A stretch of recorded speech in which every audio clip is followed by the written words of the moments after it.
I attended Fan Expo in Chicago last weekend.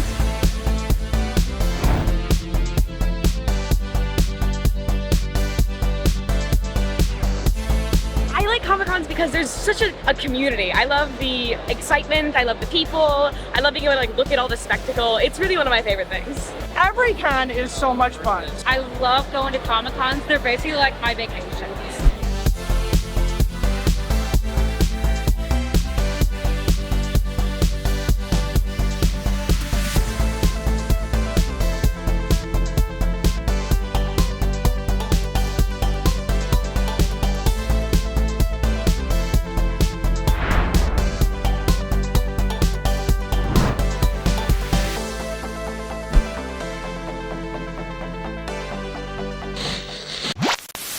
The SAG-AFTRA Actors Union voted to go on strike for the first time since 1980, effectively shutting down Hollywood's scripted movie and television industry. Actors have joined screenwriters on the picket lines to fight for better pay and protections against artificial intelligence, leading to some of the biggest studios in Hollywood pulling out of Comic-Con ahead of time.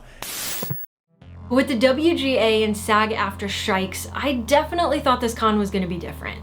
None of the guests that were part of the union were able to talk about any projects that are from struck companies. We are still under the SAG-AFTRA rules, so there may be some limitations to some of the things that they can talk about if things are opened up for fan questions. So obviously if it's in reference to struck companies, they may not be able to answer that, so we're just gonna have to slide all away from those things, even though they are some of our fan favorite features and things like that. Is that cool with you guys? We attend all the panels so we can ask questions about these projects.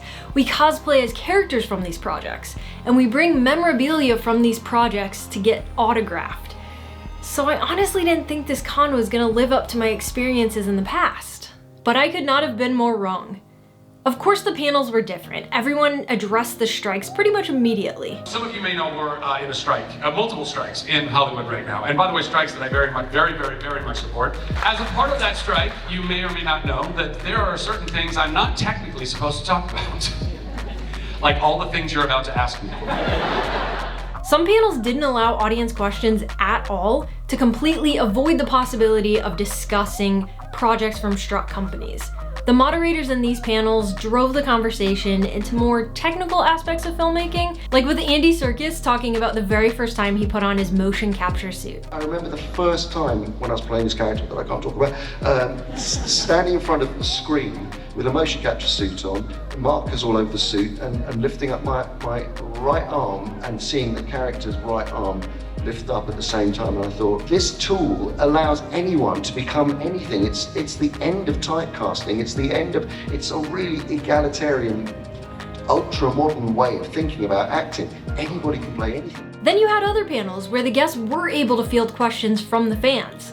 There were a few awkward change of subjects when a fan would try to ask a question about a project from a struck company, but the guests handled it really well. They respected the rules of the strike while also trying to give the fans a really great experience. It sort of resulted in a fun word game. Try to answer these questions as authentically as possible while also making it kind of like a fun word game where nobody knows what we're talking about, right? That football movie that I may or may not have done. There was a TV show called, what was it called?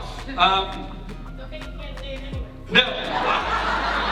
Isn't this fun, by the way? Everyone's like, what is she talking about? Instead of sharing their usual fun stories from the set, they opened up and got more personal.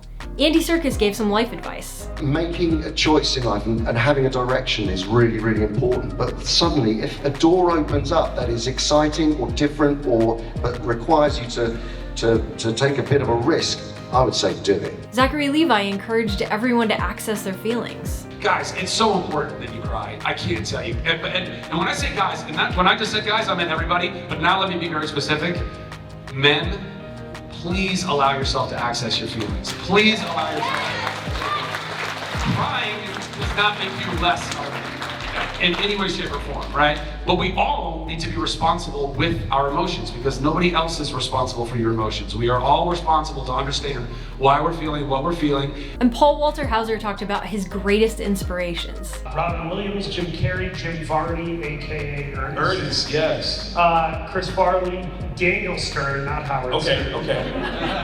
And Martin Short. I want to make facial expressions like Daniel Stern. Right. I want to do physical comedy like Chris Farley. and I want to have, you know, the fearlessness of Jim Carrey, but the heart of Robin Williams, with the self-deprecation of a Martin Short, with the specificity of Ernest. And then he broke out into I Want It That Way by the Backstreet Boys. Tell me why ain't nothing but a heart. Tell me why ain't nothing but a mistake. Tell me why I never wanna hear you say I want it that way. As an introvert, I have never walked up to the microphone in a panel before, but I worked up the courage and I asked Paul a question about his love for music. You talked about your love of music. If you could have a needle drop in a future TV show or movie, what would be your absolute dream song for that scene? Wow, probably a little bit of everything by Dawes. Nice. D-A-W-E-S. The lyrics to that song made me cry almost every time. Thank you. Thank you.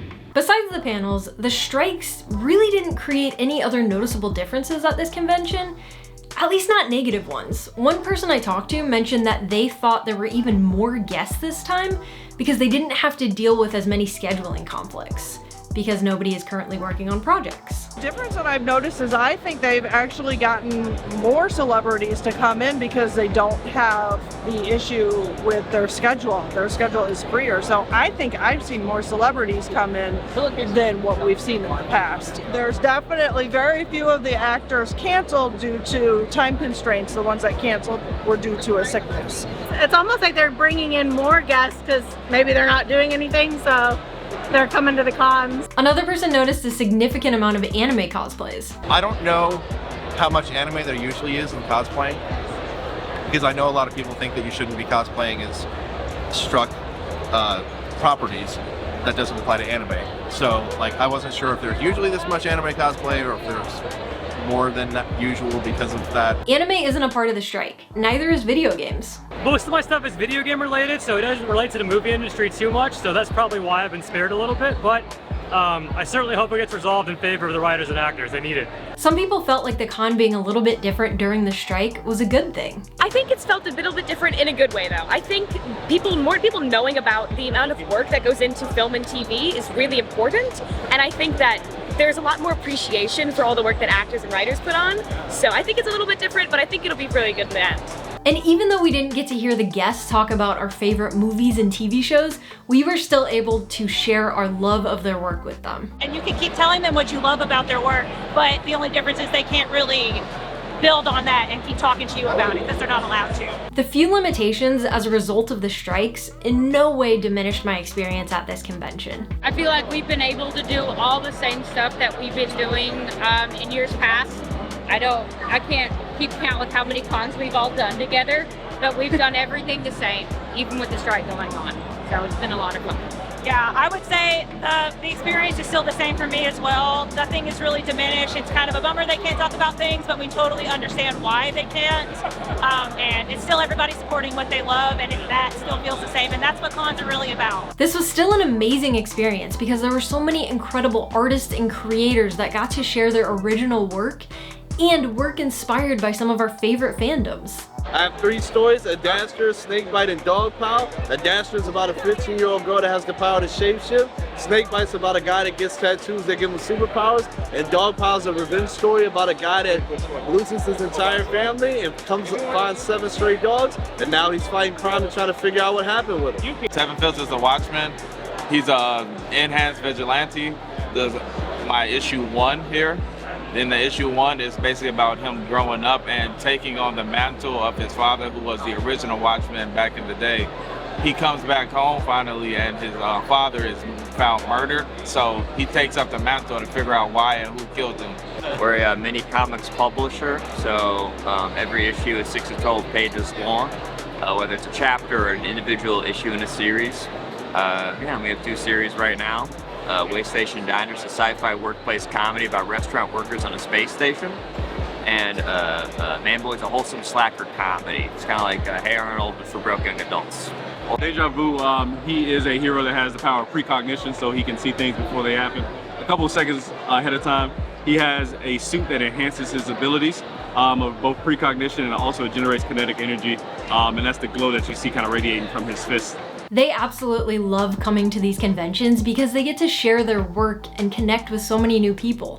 All of the interactions with customers I think have been very, very awesome and pleasant. We have people come by anywhere from age 2 weeks to age 90, and have my family here with me as well to support me. It's been just a fantastic time, and so I'm very lucky to be here. We just really enjoy getting out and seeing the people, and we enjoy selling our stuff. You know, we love seeing the costumes, but mostly interacting with our customers. I've been able to explain something that I was passionate about. It's definitely been a good experience. I'm getting a lot of love, so I'm enjoying the keep on doing the things you're doing kind of atmosphere. It's very nice. And hopefully one day they'll even see somebody cosplaying one of their original characters. One day, you know, we'll have people walking around dressed as Deja Vu and they'll be excited to meet me. And while we absolutely love meeting our favorite celebrities, it is the community of geeks and fellow creatives that keep us coming back. They're some of the kindest and most passionate people you will ever meet. The environment is kind of unique in all of these. I think it's really fun to be around fellow creatives, fellow nerds, fellow geeks, and just it's kind of where I feel like I fit in the most. It's always pleasant. Everybody's friendly, amazing. I mean, it's just the vibe, the energy is awesome, and I think it lifts everybody's spirits to be in the environment. I've met some really, really cool people, just cool cosplays, just really interesting. It's been super great just chatting with everybody. Really, really cool. Everybody's so nice, and it's cool to also nerd out with them because like I'm a fan of all this stuff too, so it's like I'm around my people. People who can become creative collaborators. The community among the artists here is really, really friendly and supportive. I really appreciate that.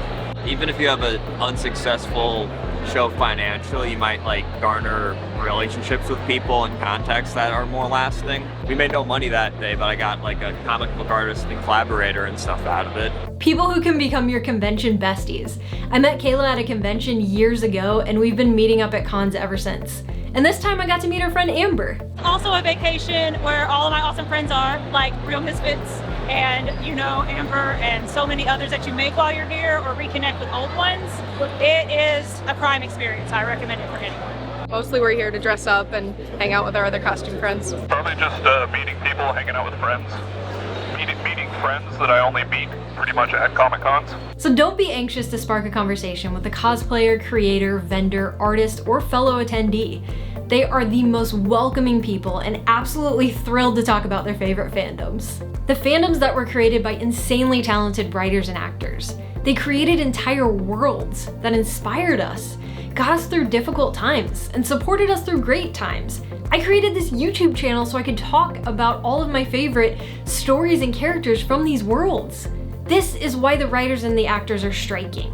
They want to continue to make these beautiful stories for us while supporting themselves and their families. I 150,000% support the WGA and SAG-AFTRA, so pay your actors and writers. Hopefully very soon their needs will be justly met, so they can get back to doing what we all love. Thank you for watching. Remember to keep it weird and keep it real.